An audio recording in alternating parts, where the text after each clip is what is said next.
Now, haven't done a video for a while, but you can see there's lots done. It's literally waiting for, I have this corrugated steel is on order, all the wrapping's on, all the steel is on the sides there, the battens ready to take the corrugated steel.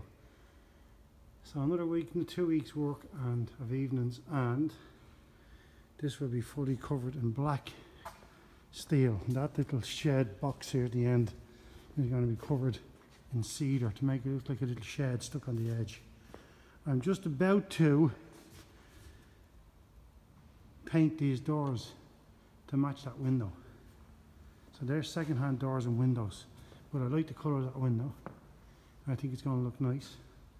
And I either have to paint the window white or the doors grey, because it looks weird otherwise.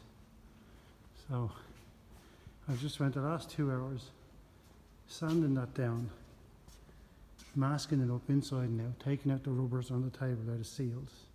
They have to go back in when it's painted up. And I'm being ably assisted by my beautiful wife. Hello, my beautiful. I didn't do anything. You're with the audience today, and you're a very attractive woman. And this is the part where couples who build tiny houses are very happy together, and they never fight about this thing taking a year and still not finished. Anyway, I'll video again in a few minutes when I have that door painted. Let's hope it turns out nice.